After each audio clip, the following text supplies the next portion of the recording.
चलिए ओके है कृष्णा जी। वॉइस वगैरह टेस्ट कर लीजिए।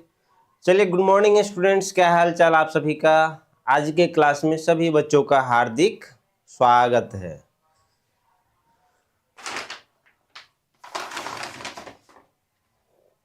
पिछले क्लास में हम लोग क्या पढ़े थे, कुछ याद है? पिछले क्लास में हम लोग पढ़े थे लेंस की शक्ति। तो अभिनंदन बताओ, लेंस के शक्ति का मात्रक क्या होता है मिस्टर अभिनंदन?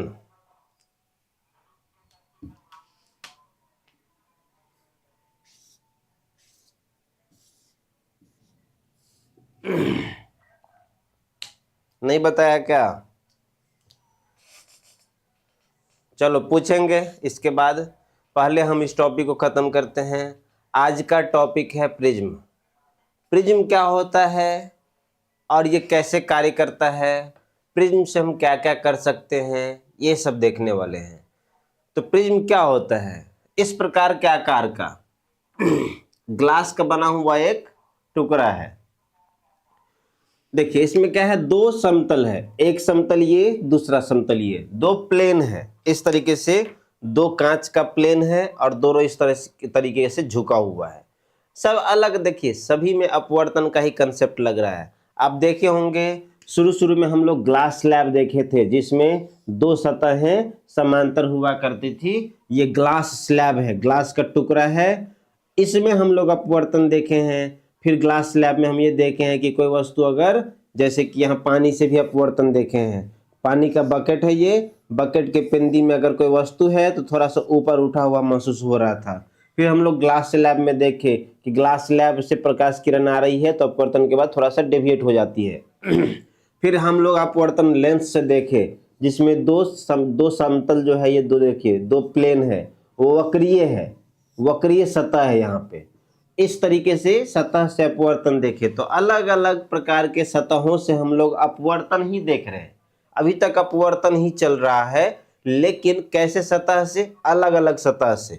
एक सतह क्या था, दोनों समांतर था, दोनों वक्रीय था, दोनों में से एक वक्रीय था, वो भी इसी प्रकार का कंसेप्ट।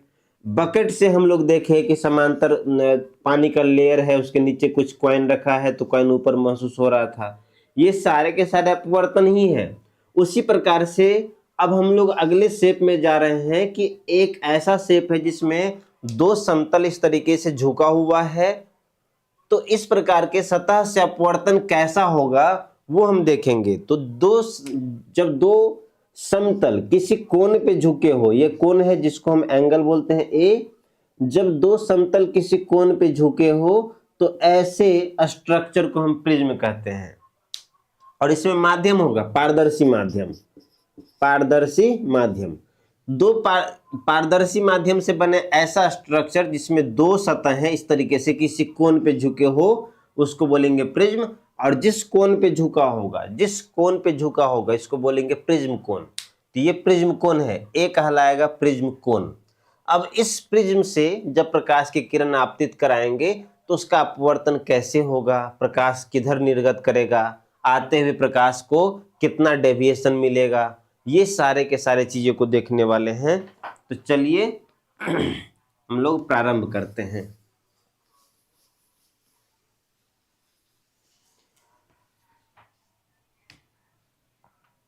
देखिए अब थोड़ा सा हम लोग कंसेप्ट समझते हैं।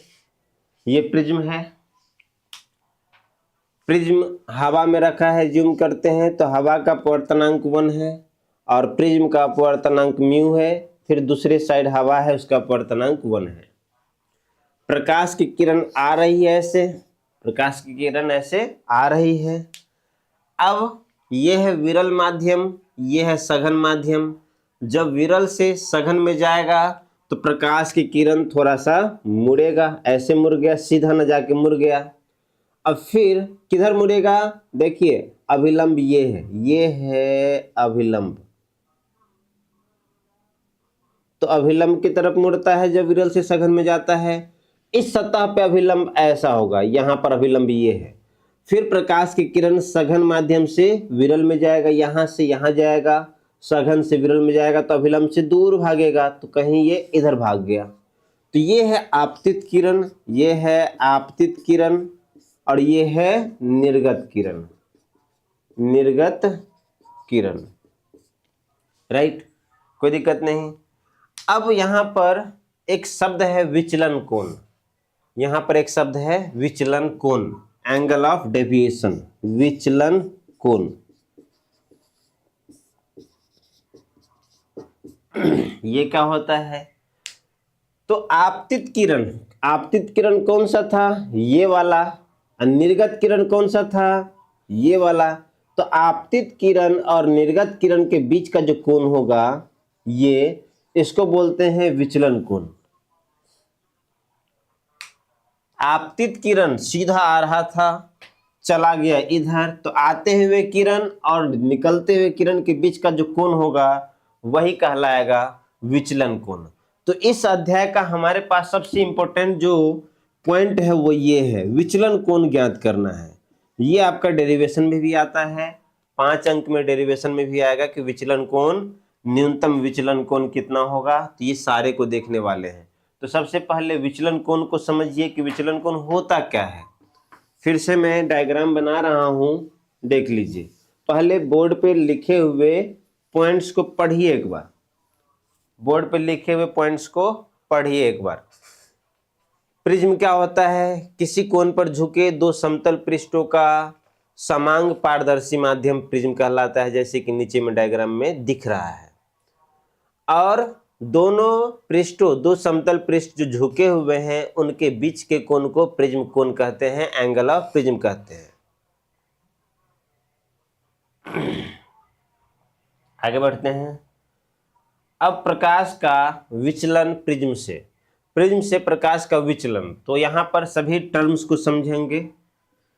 सभी बच्चे इधर फोकस कीजिए।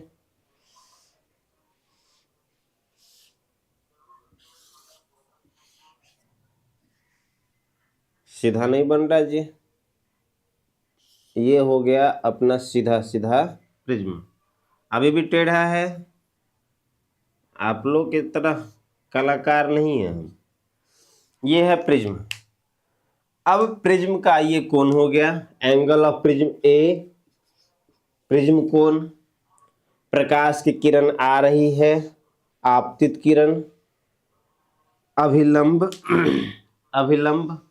आगे फोकस करेंगे सभी बच्चे, अभिलंब है ये इस बिंदु पे, और आपतित किरण अभिलंब से जो कोण बना रहा है उसको बोलेंगे आपतन कोण, इसको I1 बोल रहे हैं। यहाँ पर प्रकाश का अपवर्तन होगा, प्रकाश का अपवर्तन होने के बाद ये निकल गया। फिर से यहाँ पर एक अभिलंब बनाएंगे, देखिए कैसे कैसे डायग्राम बन रहा है मेरे भाई। यहाँ पर अभिलंब बनाएंगे और यहाँ पर प्रकाश की किरण फिर से सघन माध्यम से विरल में जा रहा है, अपवर्तन होगा, ऐसे प्रकाश निकल जाएगा।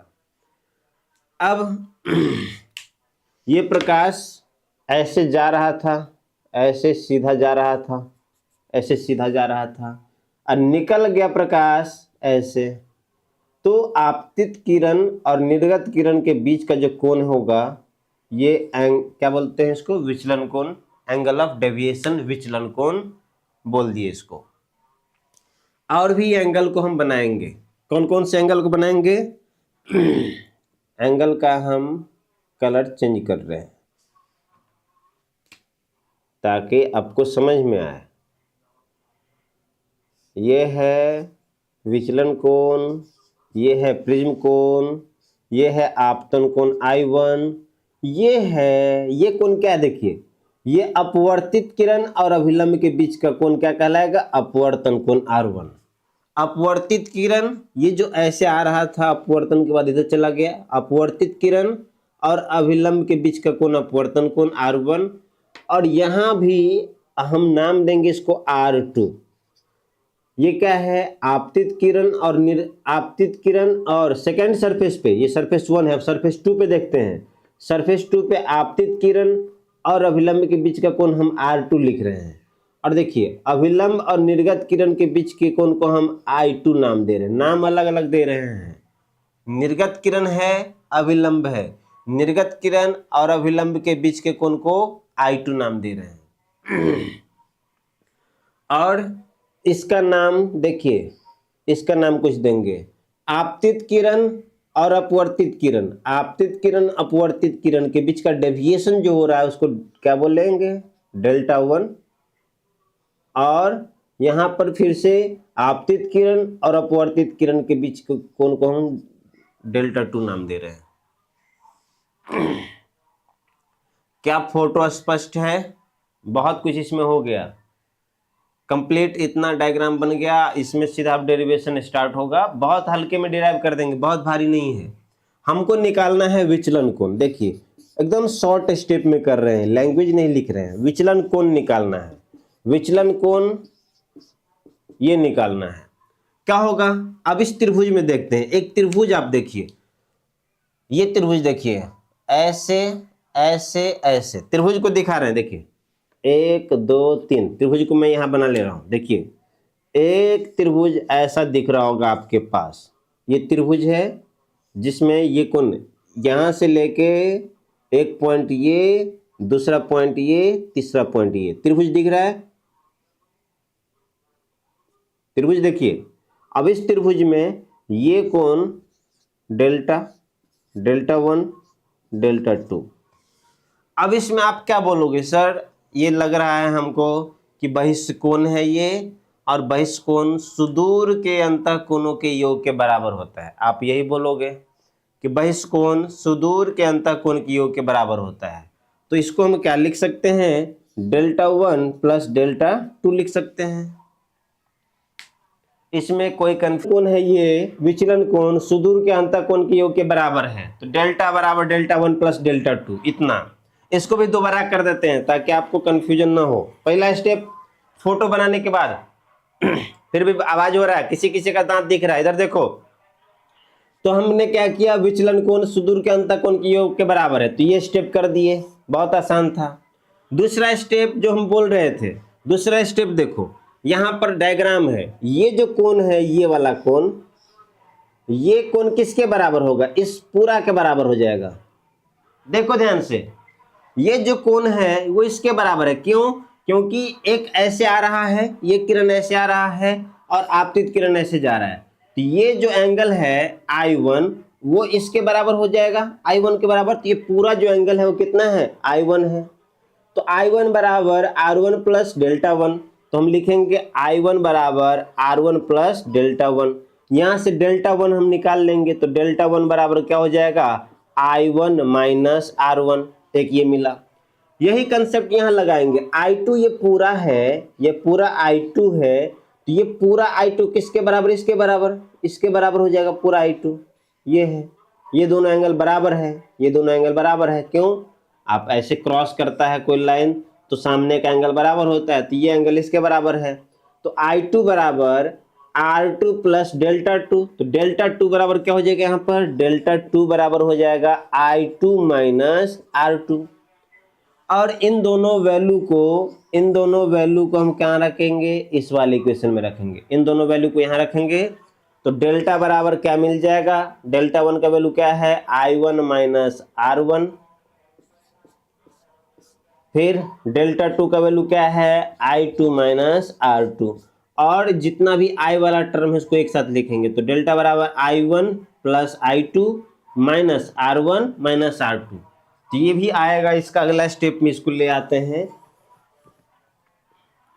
आवाज बहुत हो रहा है भाई, आवाज बहुत हो रहा है। तो हम क्या लिखेंगे, डेल्टा बराबर, घर पे आपको पल्ले नहीं पड़ेगा, यहाँ देख लो, I1 plus I2 minus R1 plus R2। ये स्टेप मिलेगा। देखिए I1 को एक साथ लिखे हैं, R2 को एक साथ लिखे हैं। एक ये बहुत बड़ा स्टेप मिल गया हमको। अब अगला वही त्रिभुज का, इस त्रिभुज में तीनों कोणों का योग 180 होगा। R1 plus R2 plus theta बराबर 180। R1 plus R2 plus theta बराबर 180। त्रिभुज इस वाले में 1 पॉइंट, 2 पॉइंट, 3 पॉइंट, ये मिल गया।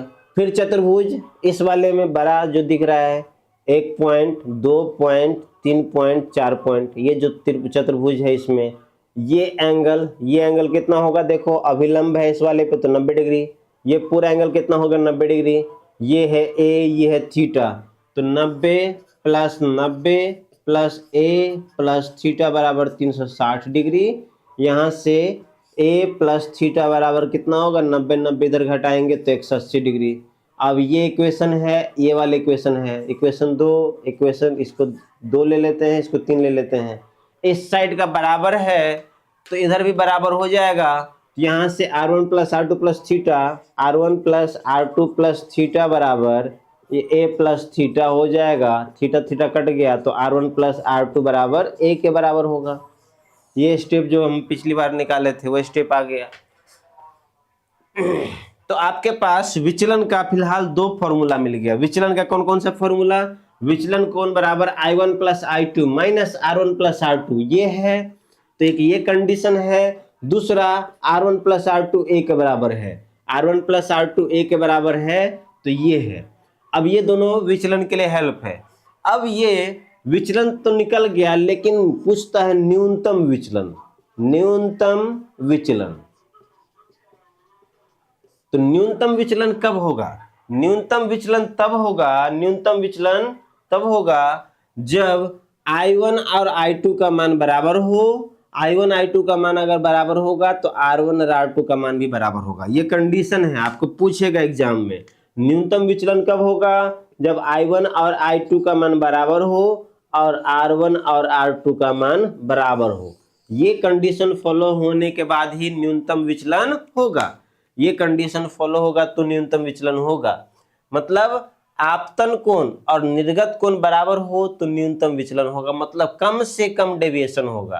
R1 और R2 बराबर होगा तो कम से कम विचलन होगा। तो I1 और I2 बराबर है, इसके वैल्यू को हम I ले लेते हैं तो बराबर I। R1 और R2 बराबर है, इसके वैल्यू को R ले लेते हैं। तो अब यहाँ पर R1 का मान कितना है, R है, R2 का मान कितना है, R है, तो R प्लस R बराबर A, R प्लस R बराबर A, तो R बराबर क्या होगा, A/2 मिल जाएगा। और I1 I2 बराबर है तो I1 प्लस I2 बराबर I, तो यहाँ पर क्या मिलेगा, I1 प्लस I2 बराबर 2I। तो हम क्या लिख सकते हैं, देखिए लेमडा, न्यूनतम विचलन को हम लेमडा मीन लिखेंगे। देखिए लेमडा मीन मतलब न्यूनतम विचलन। I1 plus I2, I1 plus I2 I है तो I प्लस I 2I, तो 2I minus R1 plus R2, R1 plus R2 क्या हो जाएगा, A, तो क्या हो जाएगा A। तो न्यूनतम विचलन के लिए क्या फॉर्मूला मिल गया अपने को, 2I minus A, minimum deviation 2I minus A, जहां पर I क्या है, आपतन कोण है, I क्या है, आपतन कोण है। तो न्यूनतम विचलन के लिए कहीं पूछे कि क्या होगा कंडीशन, तो हम बोलेंगे 2I माइनस A। कभी कभी ऐसा भी यूज हो सकता है, कभी कभी ऐसा भी हो सकता है I के फॉर्म में। तो I के फॉर्म में अगर लिखना हो तो हम क्या लिखेंगे, लेमडा मीन, इसको इधर ले आएंगे तो लेमडा मीन प्लस A, तो हम लिखेंगे A प्लस लेमडा मीन। और ये I हम निकाल रहे हैं तो 2 से भाग देंगे तो यहाँ 2 से भाग दे जाएगा, तो यहाँ जाएगा I बराबर A plus lambda mean by 2। ये फॉर्मूला आपको याद रखना है, दोनों में से A, दोनों में से कोई एक याद रखिए। लेमडा मीन बराबर 2I माइनस A या I बराबर A plus lambda mean by 2, इन दोनों में से एक याद रखिए। बहुत हल्का ही था। हमने क्या किया, एंगल ऑफ डेविएशन, विचलन कोण निकाला, सुदूर के अंतर कोण की योग के बराबर। फिर I1 और I1 को हम कर दिए लेमडा 1 प्लस R1, यहाँ से हम लेमडा 1 जो निकाले थे उसको हटा दिए। फिर I2 बराबर लेमडा 2 प्लस R2, फिर यहाँ से लेमडा 2 को हटा दिए तो ये दोनों हट गया। फिर इस त्रिभुज में तीनों कोणों का योग कर लिए और इस चतुर्भुज में चारों कोण योग कर लिए। इससे हमको क्या मिला, A प्लस थीटा बराबर, A प्लस थीटा बराबर 180 मिल गया। मतलब ये कोण और ये कोण का योग 180 होता है, ये मिल गया। और इस तरीके से कंसेप्ट को हम इतना तक यूज कर लिए, इतना तक अपने को मिल गया।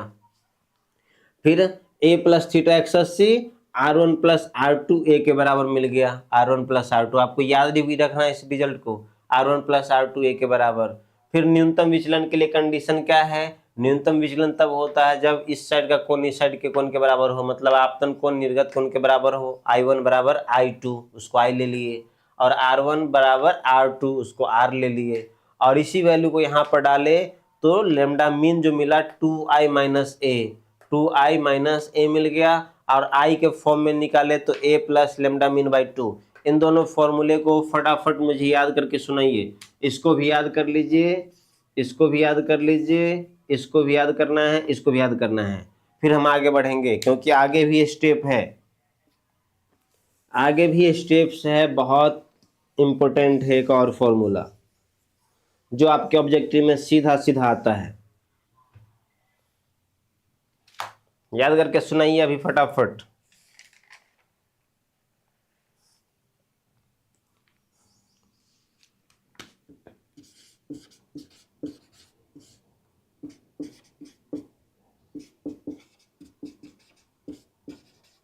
याद हुआ क्या?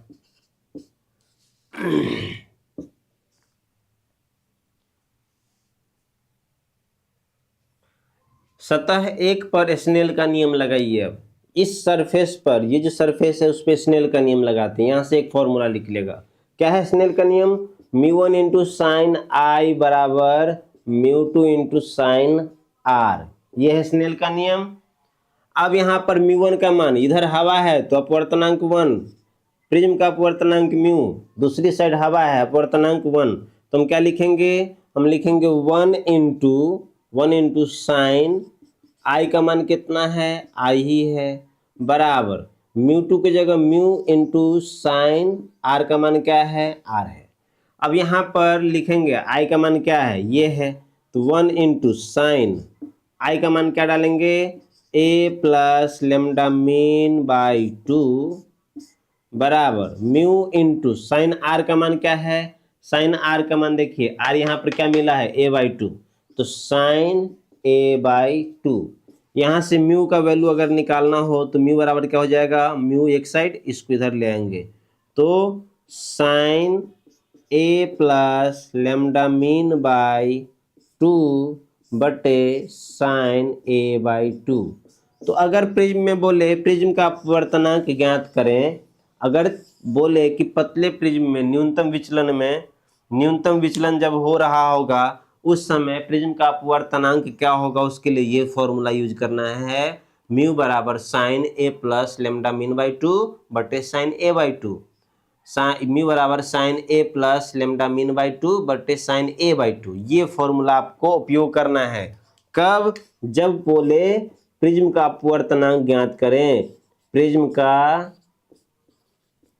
अपवर्तनांक ज्ञात करें, उस कंडीशन में ये वाला फॉर्मूला उपयोग करेंगे। फॉर्मूला एटलीस्ट याद करते चलो।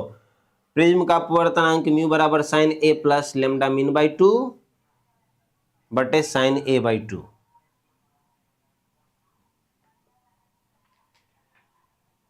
याद हुआ? देख लीजिए याद हुआ या नहीं हुआ।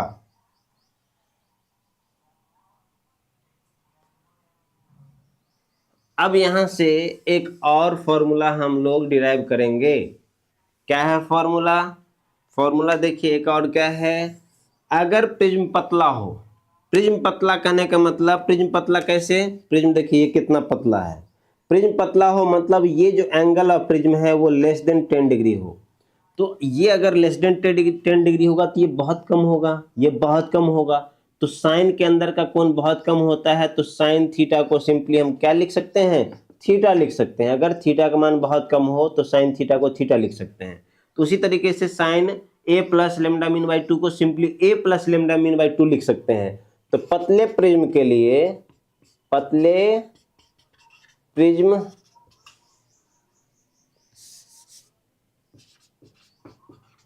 पतले प्रिज्म के लिए, पतले प्रिज्म के लिए क्या लिख सकते हैं? पतले प्रिज्म के लिए साइन के अंदर का कोण को सिंपली साइन हटा सकते हैं। तो क्या मिल जाएगा? म्यू बराबर लिखेंगे A plus lambda mean by 2, A plus lambda mean by 2 बटे ए बाई 2। यहाँ से 2 से 2 कट गया तो म्यू बराबर क्या हो जाएगा? और ए से ए कट जाएगा, तो 1 प्लस लेमडा मीन बाई ए लिख सकते हैं इसको, 1 प्लस लेमडा मीन बाई ए लिख सकते हैं।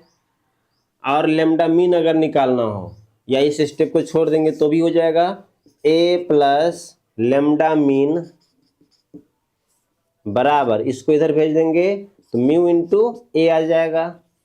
यहाँ से लेमडा मीन बराबर, देखिए सही है, इस ए म्यू ए हो गया, म्यू हो गया, ठीक है। यहाँ से लेमडा मीन बराबर क्या मिल जाएगा, इसको इधर भेजेंगे तो म्यू ए माइनस ए। यहाँ से लेमडा मीन बराबर क्या मिल जाएगा, म्यू ए कॉमन ले लेंगे तो क्या मिलेगा, म्यू माइनस 1, ये मिल जाएगा। तो हमारे पास बहुत सारा फॉर्मूला हो गया। आप बोलोगे इतने फॉर्मूले को कैसे याद करें, कन्फ्यूजन ही कन्फ्यूजन है, सॉल्यूशन का कुछ पता नहीं। यहाँ पर बहुत फॉर्मूला हो गया, इसको कैसे याद करें, कौन सा ऑब्जेक्टिव में आएगा, कौन सा ऑब्जेक्टिव में पूछेगा, तो हमको कैसे पता चलेगा कि ऑब्जेक्टिव में पूछ रहा है। तो इसके लिए फॉर्मूले का हम एक संकलन कर देते हैं कि अलग अलग कंडीशन में कौन सा फॉर्मूला उपयोग करना है। तो इस स्टेप में कोई दिक्कत है तो बताइए, आप बोलेंगे तो सारे को एक बार और डिराइव कर देंगे, लेकिन आप घर पे जाके एक बार देखेंगे तो समझ में आ जाएगा। फिलहाल के लिए मैं क्या करता हूँ, डेरिवेशन जितना हुआ यहाँ पे बहुत सारे डेरिवेशन है, बहुत सारे फॉर्मूले हैं, तो किस कंडीशन के लिए, जैसे देखिए इससे पहले ये जो फॉर्मूला है सिंपल डेविएशन, सिंपल विचलन का है कि विचलन अगर पूछे तो ये होगा, लेकिन उसमें न्यूनतम विचलन पूछे तो ये वाला लगाएंगे। न्यूनतम विचलन में भी अगर लेंस, अगर प्रिज्म पतला हो तो ये लगाएंगे। तो 3 है यहाँ पर। पहला है सिंपल विचलन, विचलन सिंपल है, कोई इसमें पतला नहीं है। दूसरा है सिंपल नहीं, न्यूनतम विचलन का कंडीशन, न्यूनतम विचलन। और तीसरा है न्यूनतम विचलन तो है ही पतले प्रिज्म के लिए, पतले प्रिज्म के लिए न्यूनतम विचलन। तो अगर पतले प्रिज्म का न्यूनतम विचलन पूछ रहा हो कहीं पे, तो आपको ये फॉर्मूला टिक मारना है। ये फॉर्मूला कब टिक मारेंगे, जब पतले प्रिज्म के लिए आप देखेंगे ऑब्जेक्टिव में, ऑब्जेक्टिव में सीधा पूछेगा पतले प्रिज्म के लिए विचलन का निम्नलिखित में से कौन सा समीकरण या एक्सप्रेशन है, तो वहां लिखा रहेगा ऑब्जेक्टिव में लेमडा मीन बराबर a into mu minus 1, lambda mean बराबर a into mu minus 1, lambda mean बराबर ए इंटू म्यू माइनस 1। तो हर एक बच्चे कम से कम 25 बार इस फॉर्मूले को बोलिए, लेमडा मीन बराबर ए इंटू म्यू माइनस 1 या म्यू माइनस 1 इंटू ए। इसको पहले लिखेंगे तो और आसान होगा याद करने में, म्यू माइनस 1 इंटू ए, ये है। फटाफट इसको 20 बार बोलिए। तो मैं इसको क्या करता हूं, आपके साथ फॉर्मूले को एक साथ लिखता हूं।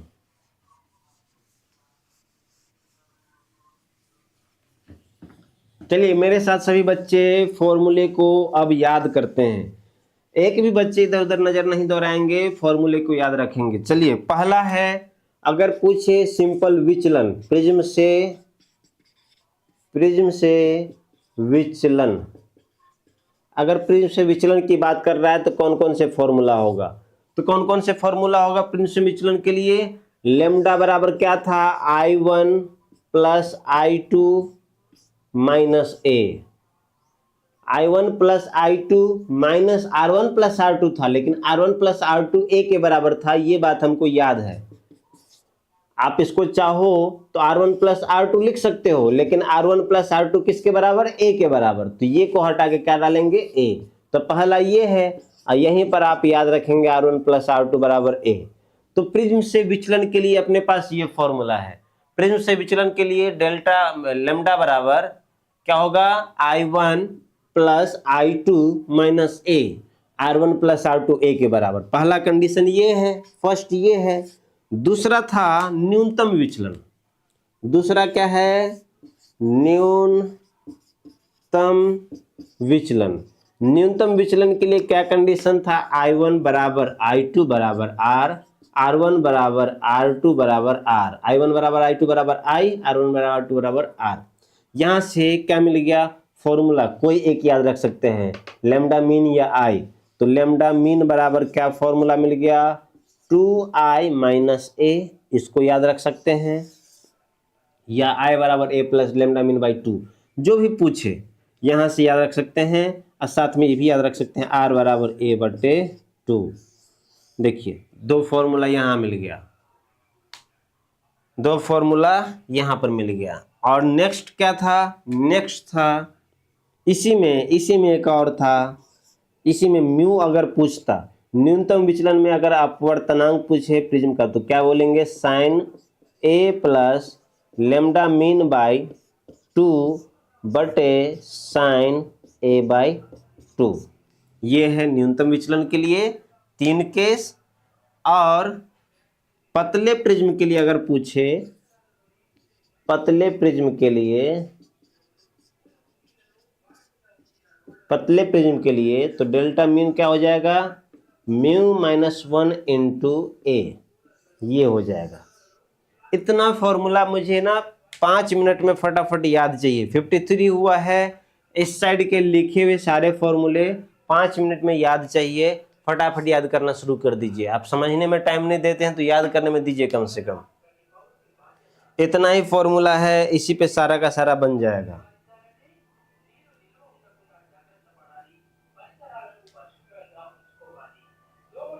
फटाफट याद कीजिए।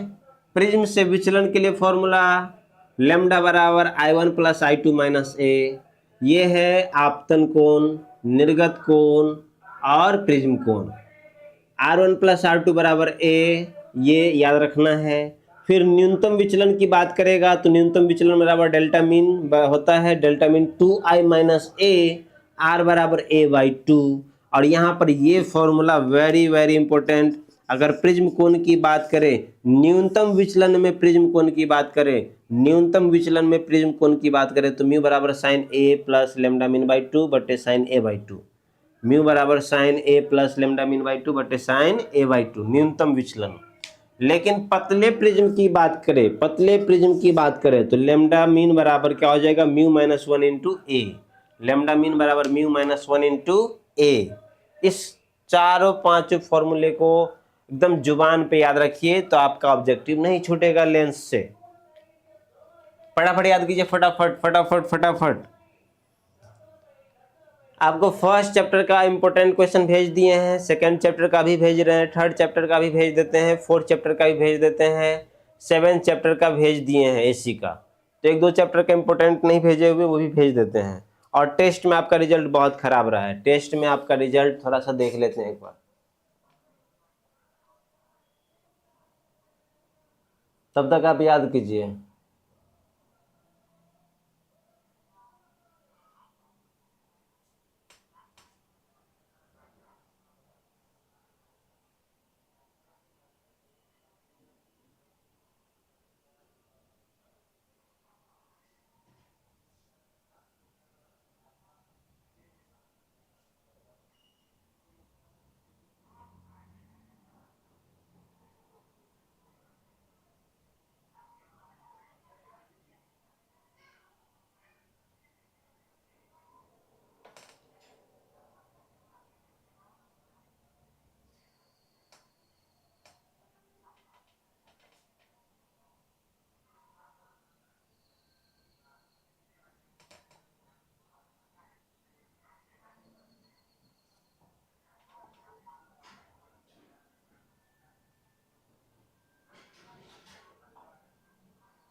तो टेस्ट रिजल्ट इस प्रकार से आप लोगों का डिस्प्ले पे है, कुछ बच्चों का यहाँ पर डिस्प्ले पे है। सबसे अच्छा मार्क्स चंदन कुमार, फिर आनंद कुमार, प्रकाश कुमार, अंगद कुमार। तो चंदन कुमार कहाँ है? चंदन का नाम तो फर्स्ट टाइम आया जी इसमें। कौन है चंदन? थोड़ा खड़े हो जाओ और इनके लिए शानदार तालियों से स्वागत कीजिए चंदन कुमार जी को। थोड़ा खड़े हो जाओ, चेहरा नहीं दिख रहा है, खड़े हो जाओ, खड़े होगे तब तो दिखेगा। ओहो, तुम्हारा नाम चंदन है। चंदन का बहुत अच्छा परफॉर्मेंस है, 68 सब्जेक्टिव में लाया है और सभी सिलेबस का था ये, तो समझ लो इसका तैयारी शानदार चल रहा है, बहुत अच्छा चल रहा है। बाकी बच्चे जिनका नंबर 30 से कम है वो महाबकलोल, महागधा, महाघोरा और बेकार। नेक्स्ट बैठ जाइए। आनंद कुमार का 65, आनंद का भी बहुत अच्छा अंक है 65, वेरी गुड। 70 मार्क्स में है, याद रखो। देखो 70 में 68 लाया है, समझ लो कितना शानदार तैयारी है। मतलब 70 मार्क्स में 68, वो भी 50% सिलेबस का। तो तैयारी का अंदाजा लगाइए यहाँ से कितना अच्छा चल रहा है। फिर आनंद का 65 है, बहुत अच्छा अंक है आनंद का भी। एक बार आनंद के लिए तालियों से स्वागत कीजिए। फिर नेक्स्ट जो है वो है 59 भी अच्छा अंक है, 70 में 59 है। और अंगद का 52 है। फिर ललित का 47, कम हो गया ललित का। ललित क्या किया इस बार? तैयारी नहीं था क्या? मुकेश कुमार 45, छोटू 42, स्नेहा 42, धीरज 32, अंशु 35, महेश का 21 और सोनू 16। इसके बाद कुछ मैं वो अंक देखना चाहता हूं जो उतना बेहतर नहीं किए हैं। और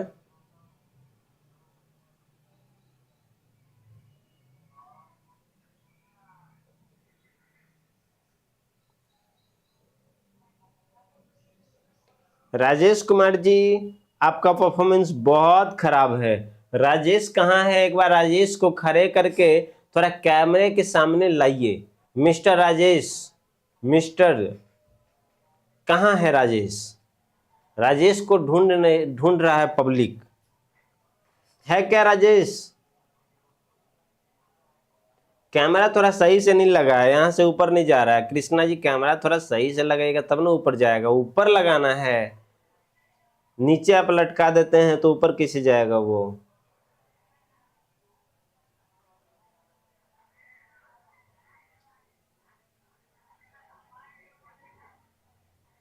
कैमरे को ऊपर लगाया कीजिए। चलिए, राजेश के बाद सबसे बेकार परफॉर्मेंस किसका है? सुजीत का है। वेरी गुड सुजीत, बहुत अच्छा। सुजीत के लिए एक बार तालियां बजाओ तो सभी बच्चे।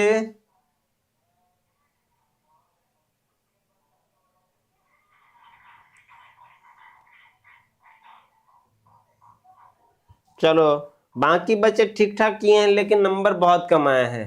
आपको ना ऑब्जेक्टिव देखिए, ऑब्जेक्टिव तो दिए हुए थे 30, और 30 ऑब्जेक्टिव में मैं कितनी बार रिवीजन भी करवा चुका हूँ इंपॉर्टेंट क्वेश्चन के लिए। पीडीएफ भी भेज दिए हैं कि पीडीएफ से ही आएगा। आप उसके बाद भी नहीं करते तो कैसे काम चलेगा? तो सभी बच्चे खड़े हो जाइए एक बार। आप लोग को मेहनत करने के लिए एक बार प्रॉमिस करना पड़ेगा। सभी बच्चे खड़े हो जाइए अपने अपने पोजीशन पे। चलिए खड़े होइए, फटाफट खड़े होइए। अरे खड़ा होना है, कुछ पनिशमेंट नहीं मिल रहा है, खड़ा होना है, फटाफट खड़े होइए।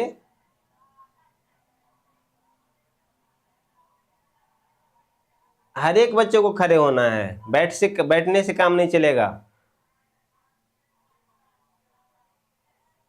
मैं भी खड़े हूं आपके सामने। कृष्णा जी आप भी खड़े हो जाइए सामने में। चलिए खड़े होइए, खड़े होइए, खड़े होने में भी शर्म लगता है। सभी बच्चे, सभी बच्चे खड़े होइए।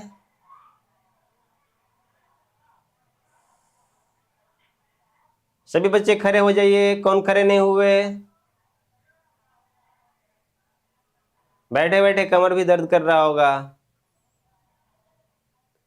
और चलिए मेरे साथ सभी बच्चे बोलिए, शांति बनाइए, पहले शांति बनाइए और मेरे साथ सभी बच्चे बोलिए, मैं प्रतिज्ञा करता हूं कि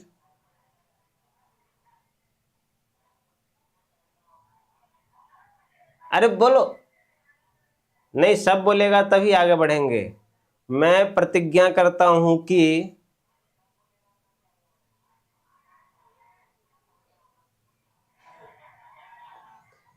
आज के बाद मैं प्रतिदिन 4 घंटा घर पे पढ़ाई करूंगा।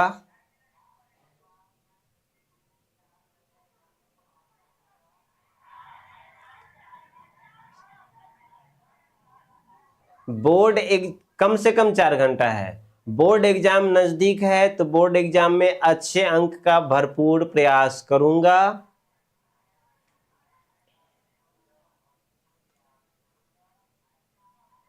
सबका आवाज नहीं आ रहा भाई, सबका आवाज नहीं आ रहा है। एनर्जी लेके, एनर्जी के साथ बोलो।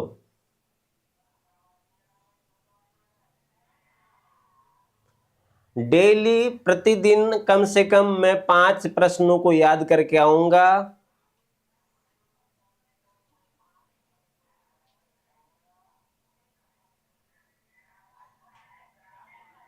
और घर पे माता पिता के साथ सही से व्यवहार करूंगा, उनकी आज्ञा का पालन करूंगा। इतना शपथ लो और फिर लास्ट में फटाफट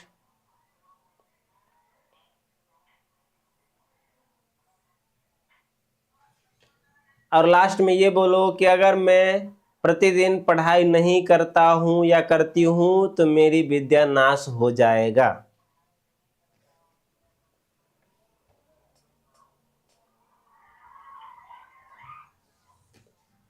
भाई 4 घंटा पढ़ना है, देखो अब मजाक नहीं, डेली का डेली 4 घंटा पढ़ाई करना है। इसलिए करना है कि बोर्ड एग्जाम नज़दीक है, और बोर्ड एग्जाम नज़दीक है तो आपको प्रतिदिन 4 घंटा क्या क्या करना है, हर एक विषय का जो सर बोल रहे हैं कि ये इम्पोर्टेंट है, ये इम्पोर्टेंट है।